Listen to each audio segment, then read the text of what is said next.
All right, so I again always working on my 2002 Ford Ranger more than any other car.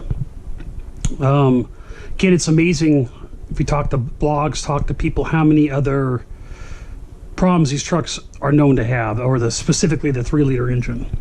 So I have had the truck for about 5 years almost. And one of the problems it's always had, and I showed the video how to replace the oil send sensor, because I had the flipping gauge, right, where the oil gauge is flipping. So I've had this problem in the past, and when I replaced the gauge, the problem went away. So I replaced the gauge, or the sender unit, just assuming it would fix it again. You know, it was 4 years. Hey, you know, replace it. So the gauge is still flipping out, and it only flips out when the car is below about 1,000 RPMs when you drive. It never flips out until you go below 1,000 RPMs after the engine's warmed up.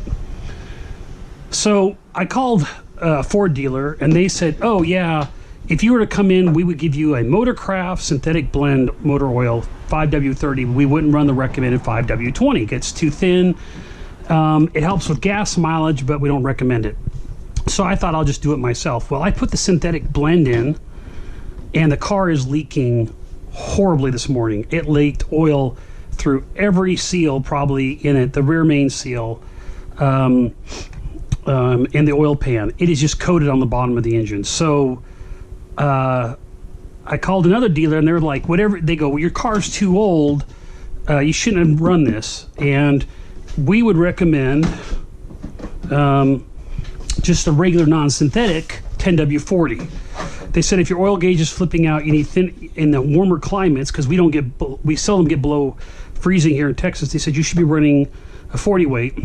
So I was like, great. So I'm going to have to flush this oil out now because it's leaking so bad. Clean the bottom of my engine and put this oil in after the car has been driven maybe 100 miles at the most. So usually you don't want to go from synthetics back. I talked to them. They said you really don't have a choice unless you want to start replacing your rear main seal and doing all this work, which I do not. And it's even leaking out of the seal around the oil filter. So if I'm going to spend the time and I'm going to lose $30, and really it's like $30 once you can use the oil filter, because I can't reuse the oil filter either, is what they told me. I'm going to go ahead and do a motor flush. Well, the one they recommended was Motor Medic.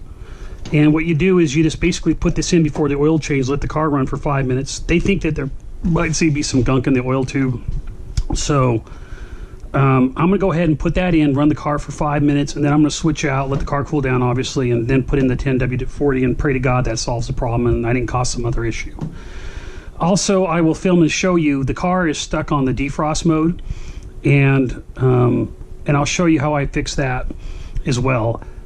These cars don't have the mechanical switches that open the vents up. This is still has the antiquated, even though it was 2002, has the antiquated vacuum system. So I'll show you how to troubleshoot that. So the car isn't really running bad with the oil. You know, I'm not hearing any lifter knock or anything like that. So I don't know if I really have an oil problem. Maybe it could be the gauge.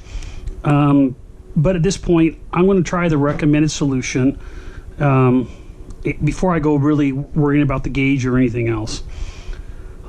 So again, run the car for 5 minutes with the motor flush and pray that whatever is blocked up maybe in there gets the gunk out, if that's really the problem.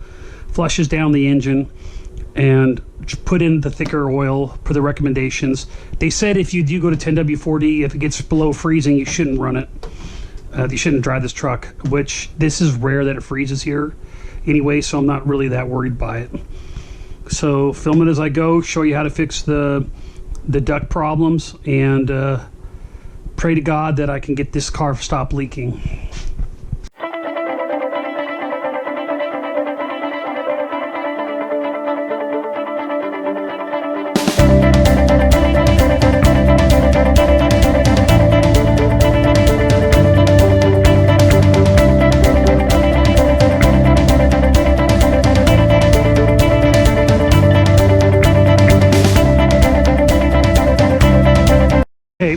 On the instructions, it says to run the car for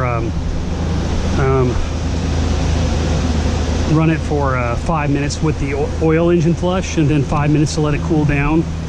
So I'm letting it run for the 5 minutes now, but I want to show you guys the leaks. This is only 1 day. Look at all these oil leaks in 1 day. Okay, car's been the flush has been in the car for 5 minutes. I let it do 6 just to be safe. I usually like to follow the instructions exactly, but I just did another minute just in case, you know, just to make sure it ran through the engine. So I'm gonna go ahead and let the engine cool down, and then I'm gonna drain the oil and put the new oil in. While we're waiting for that, I'll show you the instructions to fix the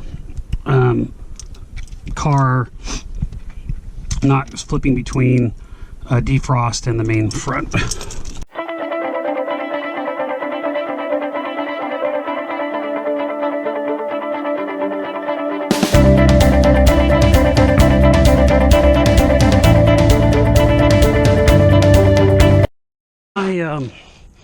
In the middle of working on my putting that new oil switch, my going from defrost and all that stopped working. I found this laying on the bottom of the truck, and basically the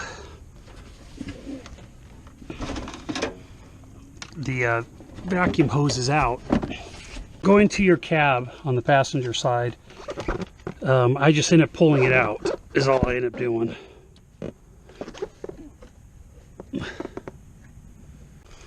So to finish my statement there, this is the suction tubes, and this is the connector they go to. So what I'm going to do is I'm going to disconnect the gray one here and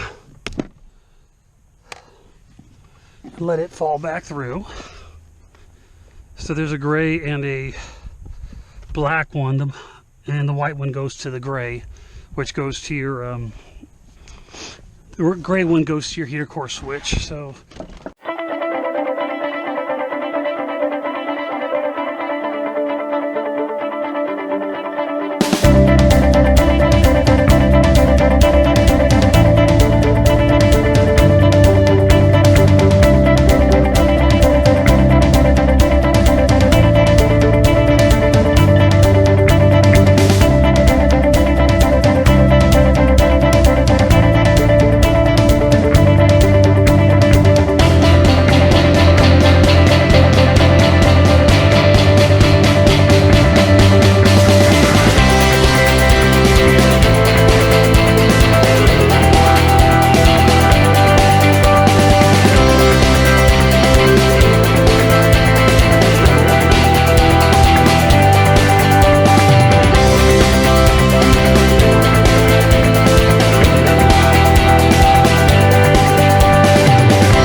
black one goes here